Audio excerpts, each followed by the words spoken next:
तकरीबन तमाम तर मसौदा जो है वो हमने आपस में डिबेट कर लिया है, डिस्कस कर लिया है कि मेनली तो हम फंसे हुए हैं कॉन्स्टिट्यूशनल कोर्ट पे और कॉन्स्टिट्यूशनल बेंचेस पे। तो देखते हैं कि कुछ थोड़ा सा ये इस हमारी तरफ आएँ, कुछ हम इनकी तरफ आएँ, दोनों एक दूसरे की बातों को जो है ना किसी तरह से एडजस्ट करें।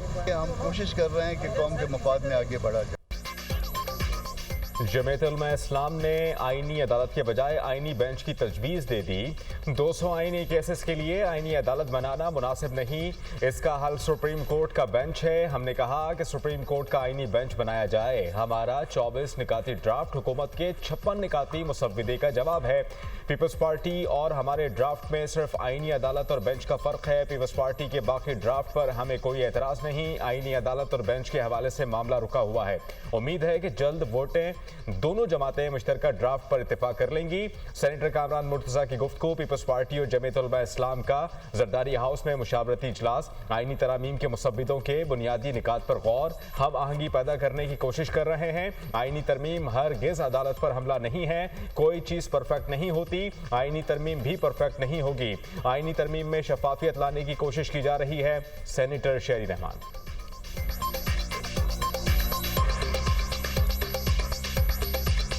ये कहीं से परफेक्ट ड्राफ्ट नहीं हो सकता। Nothing is perfect. और जरूरी नहीं है कि आज जो आया है वो वर्क इन प्रोग्रेस ना हो, कितने स्टेजेस में हो, जो भी। तो इसमें कोई दो राय नहीं है कि ये जो है हम शफाफियत के जरिए करना चाह रहे हैं और कोई उजगत नहीं है। आईनी तरामीम पर इत्तफाक राय पैदा करने का मिशन। खुर्शीद शाह की ज़ेरे सदारत पार्लिमानी खुसूसी कमेटी का इजलास। JUI ने अपना मुजव्वज़ा ड्राफ्ट कमेटी में पेश कर दिया। मुजव्वज़ा आईनी तरामीम पर सियासी जमातों में इत्तफाक राय ना हो सका। आईनी तरामीम से मुतालिक मुसव्वदे पर गौर के लिए 5 रुकनी ज़ैली कमेटी तश्कील। वज़ीर क़ानून आज़म रज़ीद तारड़ सरबराह मुकर्रर। नवीद कमर, बैरिस्टर गोहर, अनुशे रहमान और कामरान मुर्तज़ा कमेटी में शामिल। ज़ैली कमेटी हुकूमत समेत दीगर जमातों के मुसव्वदों का जायजा लेगी। ज़ैली कमेटी 2 रोज में खुसूसी कमेटी को रिपोर्ट पेश करेगी। पार्लिमानी खुसूसी कमेटी का इजलास पीर को फिर तलब। मौलाना और बिलावल भुट्टो आज के इजलास में शरीक नहीं हुए। नंबर पूरे नहीं होंगे तो आईनी तरमीम नहीं होगी। सारी जमातों के मुसव्विदों में कोई असूली इख्तलाफ नहीं। ज़ैली कमेटी 2 रोज में सिफारिशात खुसूसी कमेटी को देगी। PTI के तमाम तहफ़्फ़ुज़ात दूर करने की यकीन दहानी की गई है। सेनेटर इरफान सदीकी की गुफ्तगू। वफाकी आईनी अदालत कैसे तश्कील दी जाएगी? हुकूमत ने ढांचा तैयार कर लिया। वफाकी आईनी अदालत चीफ जस्टिस समेत 7 अरकान पर मुश्तमिल होगी। आईनी अदालत के चीफ जस्टिस 2 सीनियर तरीन जजेस रुकन होंगे। वज़ीर क़ानून, attorney general, Pakistan bar council का नुमाइंदा शामिल होगा। चीफ जस्टिस और जजेस के नाम पार्लिमानी कमेटी के जरिए वज़ीर आज़म को दिए जाएंगे। जज की उम्र 40 साल, 3 साल अदालत और 10 साल वकालत का तजर्बा लाजमी होगा। जज की बरतरफी के लिए वफाकी आईनी काउंसिल कायम की जाएगी। किसी भी जज की बरतरफी की हतमी मंजूरी सदर ममलिकत देंगे। वफाकी आईनी अदालत का फैसला किसी भी अदालत में चैलेंज नहीं हो सकेगा।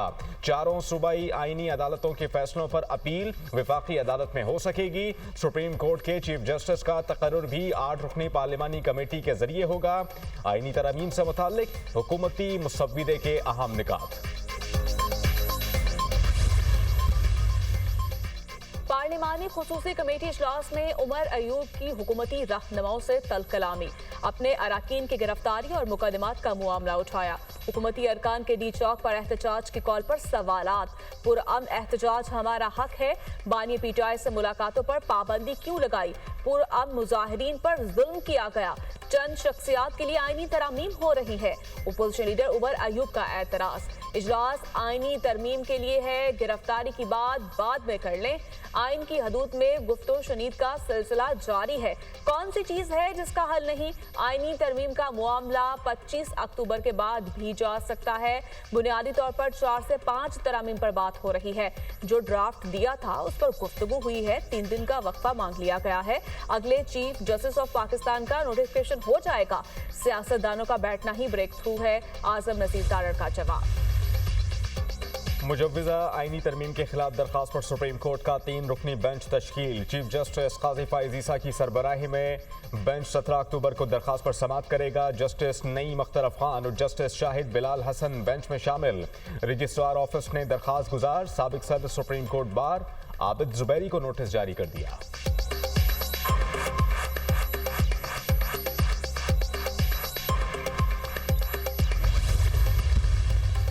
पंद्रह को जो इन्होंने कॉल दी है, ये 9 मई दोबारा बर्पा करना चाहते हैं। वो क्यों नहीं सुओ मोटो नोटिस लेती, क्यों नहीं वर्डिक्ट देती कि ये 15 का जो मामला है, जो ये जिसका ये ऐलान कर रहे हैं, कॉल जो दे रहे हैं, या आज से एक हफ्ता पहले जो अटैक हुआ है उसके ऊपर जो है अदालती हुक्म क्यों नहीं आया? उनको नोटिस लेना चाहिए इस बात का। उसको रोकने के लिए पूरा माइंड जो है रियासत की, पूरी ताकत जो है रियासत की इंशाअल्लाह ताला इस्तेमाल होगी। 15 अक्टूबर की यलगार रोकने के लिए रियासत पूरी ताकत इस्तेमाल करेगी। वज़ीर दिफा का 2 टोक पैगाम। एहतजाज की कॉल पीटीआई की मुल्क दुश्मनी का मुंह बोलता सबूत है। ये जमात मुल्क की नहीं ज़ाती मुफाद को देखती है। ये लोग 9 मई दोबारा करवाना चाहते हैं। बानी पीटीआई की साजिशों के ताने बाने मुल्क दुश्मनों से मिलते हैं। पीटीआई वाले मुल्क की तरक्की का रास्ता रोकना चाहते हैं। अदलिया सहूलतकारी कर रही है। अदलिया पीटीआई के एहतजाज की कॉल का नोटिस ले। ये लोग रियासत को ब्लैकमेल करके बानी को रिहा करवाना चाहते हैं। वज़ीर दिफा ख्वाजा आसिफ की प्रेस कॉन्फ्रेंस। पाकिस्तान शंघाई ताउन तंजीम के सरबराही इजलास की मेज़बानी के लिए तैयार। वज़ीर आज़म शहबाज शरीफ का जिन्ना कन्वेंशन सेंटर का दौरा। SCO इजलास के इंतजामात का जायजा। वज़ीर आज़म को चेयरमैन CDA वज़ारत ख़ारिजा के हुक्काम की ब्रीफिंग।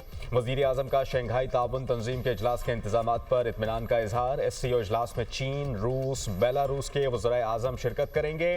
काज़ाकिस्तान, किर्गिस्तान, ताजिकिस्तान और उज़्बेकिस्तान के वज़राए आज़म भी शरीक होंगे। ईरान के नायब सदर भारत के वज़ीर ख़ारिजा SCO में शिरकत के लिए पाकिस्तान आएंगे। मंगोलिया के वज़ीर आज़म और चेयरमैन काबीना तुर्कमेनिस्तान के वज़ीर ख़ारिजा भी शिरकत करेंगे। वज़ीर आज़म साइड लाइन्स पर मुख्तलिफ आलमी रहनुमाओं से मुलाकातें करेंगे। मईशत, तिजारत और माहौलियात पर तबादला ख्याल होगा। समाजी और सकाफती रवाबित के शोबों में जारी ताउन पर बातचीत होगी। तर्जुमान दफ्तर ख़ारिजा।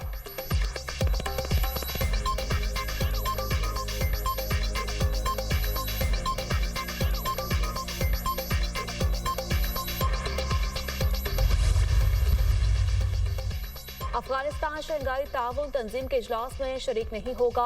अफगानिस्तान को SCO सेक्रेटेरिएट की जानिब से दावत नहीं दी गई। पाकिस्तान ने बतौर SCO चेयर अफगानिस्तान की शिरकत में रुकावट नहीं डाली। अफगानिस्तान SCO का मेंबर नहीं, ऑब्जर्वर है।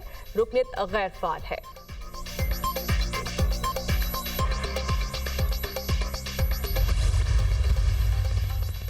PTI ने 15 अक्टूबर को मुजाहरे की कॉल दी है। दुश्मन PTI को अपने मकासद के लिए इस्तेमाल कर रहा है। इख्तिदार में आने के बाद PTI का पहला निशाना CPEC था। शंघाई ताउन तंजीम का इजलास होना पाकिस्तान की बड़ी सिफारती कामयाबी है। वफाकी वज़ीर एहसन इकबाल की प्रेस कॉन्फ्रेंस।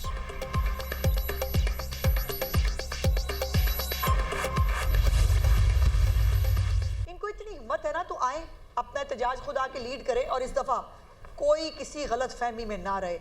पाकिस्तान के खिलाफ ये जो ऐलान जंग है, मैं कैटेगोरिकली कहना चाहती हूँ कि कल तहरीक फसाद ने पाकिस्तान की रियासत के खिलाफ ऐलान जंग किया है और इस ऐलान जंग का जवाब फिर जैसे जंग के अंदर देना चाहिए वही होगा। और ये साबित कर रहा है कि ये फाशिस्ट जमात अपना एजेंडा टो करने के लिए किसी भी हद तक जा सकती है। PTI ने मुल्की तरक्की और खुशहाली के खिलाफ ऐलान जंग किया है। जंग में जैसे जवाब दिया जाता है वैसे ही होगा। इस बार कोई गलत फहमी में ना रहे। अस्मा बुखारी की वार्निंग। PTM और PTI में कोई फर्क नहीं। तहरीक इंसाफ का एक ही मकसद फितना और फसाद फैलाना है। तहरीक इंसाफ सियासी नहीं, दहशतगर्द जमात है। ये फाशिस्ट जमात कुछ भी कर सकती है। ये मुल्क में दंगा फसाद चाहते हैं। बानी PTI ऐसे रिहा नहीं होंगे। अली अमीन गंडापुर तामिल फिल्मों के हीरो से भी 4 हाथ आगे निकल गए हैं। PTI ने हमेशा मुल्क की तरक्की के खिलाफ काम किया। SCO पाकिस्तान की तरक्की और खुशहाली का एजेंडा है। वज़ीर इत्तलात पंजाब PTI की एहतजाजी सियासत पर बरहम। एक जमात जिसका नाम पाकिस्तान तहरीक इंसाफ है, उन्होंने एक बार फिर 15 तारीख को जिस दिन SCO शुरू होने जा रही है उसके जो है उन्होंने एहतजाज का ऐलान किया है। आप मुझे बताएं कि वो किसके कहने पर एहतजाज कर रहे हैं? क्या डी चौक के एहतजाज से जो आईनी तरमीम है वो ख़त्म हो जाएगी या आपके ब्लैकमेलिंग से ख़त्म हो जाएगी? मुल्क दुश्मनी के साथ ये काम कर रहे हैं, फिर कहते हैं कि हम मुहिब वतन हैं। पीटीआई का डी चौक में एहतजाज का ऐलान साजिश है। क्या डी चौक में एहतजाज से आईनी तरमीम रुक जाएगी या बानी पीटीआई रिहा हो जाएंगे? पीटीआई ने हमेशा मुल्क को अदम इस्तेहकाम से दोचार किया। ये मुल्क दुश्मनी कर रहे हैं। हम पाकिस्तान के सॉफ्ट इमेज को दुनिया को दिखाना चाहते हैं। पाकिस्तान के लिए सबको इकट्ठा होना चाहिए। केपी का अमन खराब हो चुका है। गवर्नर खैबर पख्तूनख्वा फैसल करीम कुंडी की मीडिया टॉक।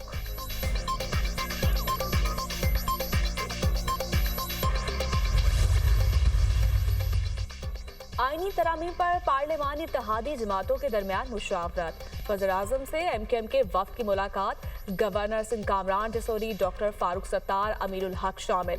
आईनी तरामीम, सियासी सूरत हाल और मुआशी अमूर पर तबादला ख्याल। मुत्तहिदा वफ्द ने वज़ीर-ए-आज़म से कराची पैकेज और बिजली बिलों का मामला उठाया। शहबाज शरीफ की हिदायत पर कल हुकूमती वफ्द कराची का दौरा करेगा। हुकूमती वफ्द में वज़ीर कानून आज़म नज़ीर तारड़, स्पीकर अयाज सादिक और साद रफीक शामिल। हुकूमती वफ्द मुजवज़ा आईनी ड्राफ्ट पर MQM क़यादत को एतमाद मिलेगा। तहरीक इंसाफ ने हुकूमती मुजवज़ा आईनी तरमीम मुस्तरद कर दी। हम आईनी तरमीम को नहीं मानते, ये लोग डमी कोड बना रहे हैं। पूरे एतमाद के साथ कहता हूँ कि हुकूमत के पास नंबर्स पूरे नहीं। इस अदालत में 5 जजेस वज़ीर आज़म के नामजद करदा होंगे। पीटीआई का 15 अक्टूबर को एहतजाज का फैसला हतमी नहीं। पीटीआई रहनुमा सेनेटर अली जफर की मीडिया टॉक।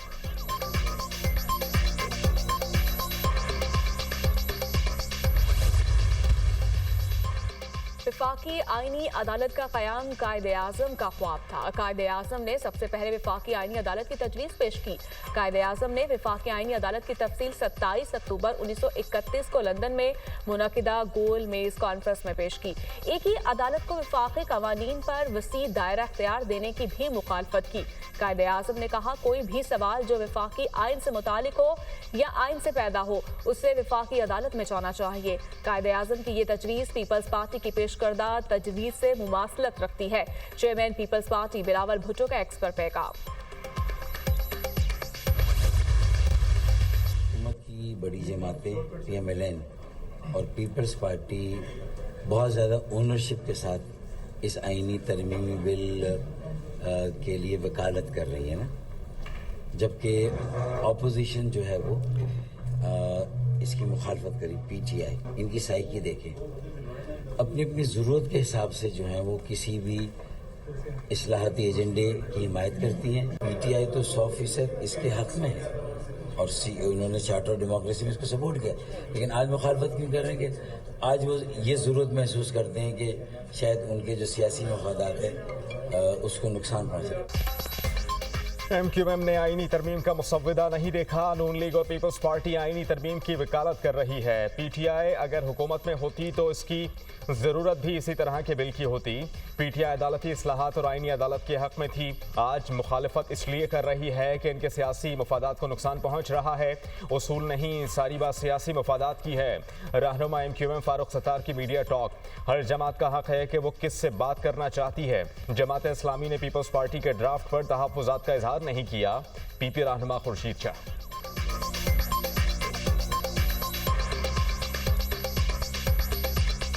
तो जो हर पार्टी का अपना राइट होता है वो किससे बात करना चाहते हैं, किससे नहीं करना चाहते। आज किसी मुस्बत पेशरफ्त का इम्कान है? हर वक्त मुस्बत होनी चाहिए। पीपल्स पार्टी के ड्राफ्ट पे जमीयत उलमा इस्लाम के भी तहफ़्फ़ुज़ात है, किस तरह दूर करेंगे हम? हमें तो नहीं कहा तहफ़्फ़ुज़ात है, हमको दिया हुआ है, वो जब कहेंगे तो मैं बताऊँगा। आईनी तरमीम करने वाले चोरी शुदा कुर्सियों पर बैठे हैं, तरमीम करने जा रहे हैं और आवाम को तरमीम दिखाना नहीं जा रहे। हॉर्स ट्रेडिंग का रास्ता रुक गया था, फिर खुल गया। बदकिस्मती से सियासत कुर्सी का हुसूल बन चुकी है। तीनों बड़ी जमातें इक़्तिदार में रह चुकी हैं। इन जमातों से सवाल है, क्या आप मुल्क के हालात बेहतर कर सके हैं? PTM के जरगे पर मेरा बुनियादी इख्तलाफ है। सियासत इख्तलाफात का नाम है, दुश्मनी का नहीं। जमहूरियत का ये मतलब नहीं कि एक हुकूमत दारुल हुकूमत पर हमला कर दे। सरबरा अवाम पाकिस्तान पार्टी शाहिद हक़ान अब्बासी का तकरीब से खिताब। असलहा और शराब बरामदगी केस में वजीर आला KP अली अमीन गंडापुर के नाकाबिल जमानत वारंट गिरफ्तारी बरकरार। अली अमीन गंडापुर के वारंट गिरफ्तारी पर अमल दरामद नहीं हो सका। बैलिफ रिपोर्ट अदालत में पेश। अदालत ने मजीद समाअत 23 अक्टूबर तक मुलतवी कर दी। District and session court Islamabad के जुडिशल मजिस्ट्रेट मुबशिर हसन चिश्ती ने समाअत की।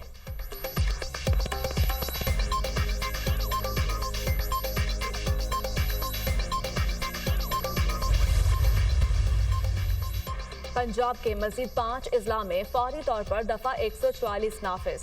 डीजी खान, लिया, मुजफ्फरगढ़, राजनपुर और कोट अदू शामिल। सियासी इज्तिमा, धरने, जलसे और एहतजाज पर पाबंदी आयद। इतलाकात से 14 अक्टूबर तक होगा। महकमे दाखिला पंजाब ने नोटिफिकेशन जारी कर दिया। अमन के क़याम और इमला के तहफ़्फ़ुज़ के लिए अहकाम जारी किए गए हैं।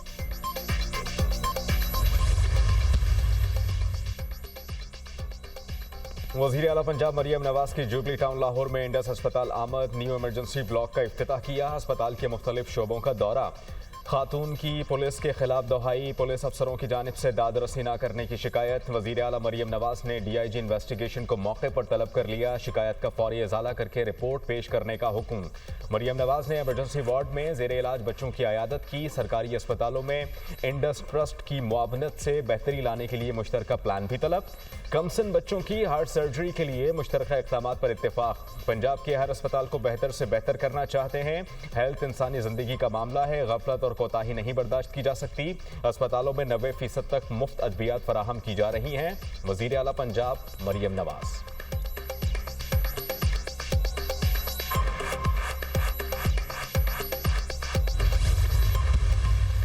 इंतहाई तफ्शीश है इस पर कि बलूचिस्तान में एक दफ़ा फिर उन्होंने सॉफ्ट टारगेट ढूंढ के लेबरर्स को बड़ी बेदर्दी के साथ शहीद किया है। रियासत है या रियासती इदारे हैं, they have to protect each and every inch of the state of the land. रियासत के लिए ये मसला नहीं है कि एक कोने से स्टार्ट करें और दूसरे कोने तक कोई मिलिट्री ऑपरेशन करें। मैं अक्सर कहता हूँ कि we don't need any military operation. हम उनकी कैपेसिटी इतनी नहीं है कि हमें मिलिट्री ऑपरेशन करना पड़े। दहशतगर्दी का सबसे बड़ा जो टूल है वो कम्युनिकेशन है, और वो कम्युनिकेशन में, और यही इंटेलिजेंस का जो सबसे बड़ा टूल है वो भी यही है कि वो कम्युनिकेशन को ब्लॉक कर सके, कम्युनिकेशन को सुन सके। बलूचिस्तान में मिलिट्री ऑपरेशन की जरूरत नहीं। दहशतगर्दों की इतनी ताकत ही नहीं कि उनके खिलाफ मिलिट्री ऑपरेशन किया जाए। रियासत के लिए ऑपरेशन करना मुश्किल नहीं। रियासत 1 इंच का दिफा करेगी। सिक्योरिटी फोर्सेस दहशतगर्दी का डटकर मुकाबला कर रही है। दहशतगर्द सॉफ्ट टारगेट को निशाना बना रहे हैं। दहशतगर्दों ने मासूम और निहत्ते मजदूरों को शहीद किया। दहशतगर्दों के दरमियान राब्तों को तोड़ना होगा। दहशतगर्दी का सबसे बड़ा टूल ही कम्युनिकेशन है। वज़ीर आला बलूचिस्तान की मीडिया से गुफ्तगू। मीर सरफराज बुगटी का IG मुआज़म जाय अंसारी के हमरा ट्रॉमा सेंटर का दौरा। सानहेदोकी के जख्मियों की आयादत की। वज़ीर आला की जख्मियों की सेहतयाबी के लिए दुआ और नेक ख्वाहिशात का इजहार। कारकुनों पर हमले का मुकदमा थाना CTD में दर्ज। मुकदमा नामालूम अफराद के खिलाफ दर्ज किया गया। दहशतगर्दी कत्ल, इक़दाम कत्ल समेत दीगर दफात शामिल। दहशतगर्दी के वाक़े में 21 कारकुन जाँ बहक, 6 जख्मी हुए थे।